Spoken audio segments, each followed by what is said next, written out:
James the Red Engine, Part 4. James and the Express.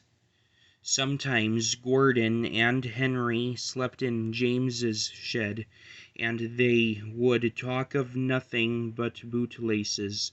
James would talk about engines who got shut up in tunnels and stuck on hills, but they wouldn't listen, and went on talking and laughing. "You talk too much, little James," Gordon would say. "A fine, strong engine like me has something to talk about. I'm the only engine who can pull the express. When I'm not there, they need two engines. Think of that.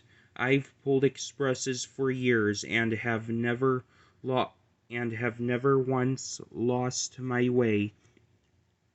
I seem to know the right line by instinct," said Gordon proudly. "Every wise engine knows, of course, that the signalman works the points to make engines run on the right lines," but Gordon was so proud that he had forgotten. "Wake up, James," he said next morning. "It's nearly time for the express. What are you doing? Odd jobs? Ah, well, we all have to begin somewhere. Don't we? Run along now and get my coaches. Don't be late now." James went to get Gordon's coaches. They were now all shining with lovely new paint. He was careful not to bump them, and they followed him smoothly into the station, singing happily, "We're going away, we're going away." "I wish I was going with you," said James. "I should love to pull the express and go flying along the line." He left them in the station and went back to the yard, just as Gordon with much noise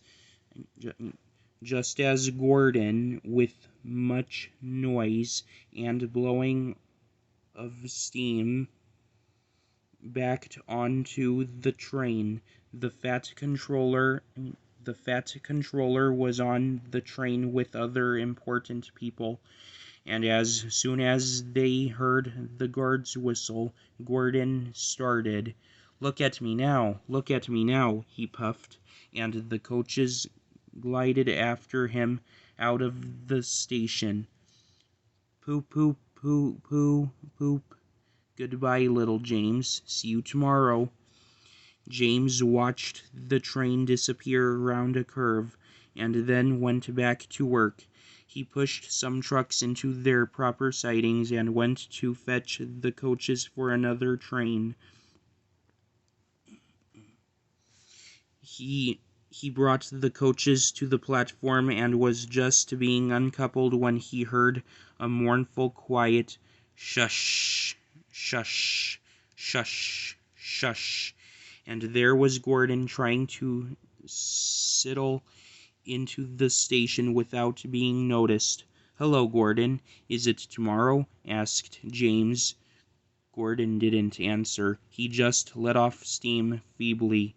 "Did you lose your way, Gordon?"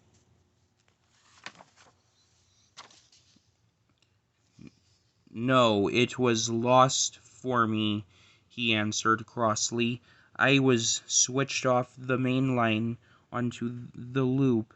I had to go all round and back again." "Perhaps it was instinct," said James brightly. Meanwhile, all the passengers hurried to the booking office. "We want our money back," they shouted. Everyone was making a noise, but the fat controller climbed on a trolley and blew the guard's whistle so loudly that they all stopped to look at him. Then he promised them a new train at once. "Gordon can't do it," he said. Will you pull it for us, James? Yes, sir, I will. Yes, sir, I'll try. So James was coupled on, and everyone got in again. Do your best, James, said the Fat Controller kindly. Just then the whistle blew, and he had to run to get in. Come along, puffed James. You're pulling us well, sang the coaches. Hurry, hurry, hurry, puffed James. Stations and bridges flashed by.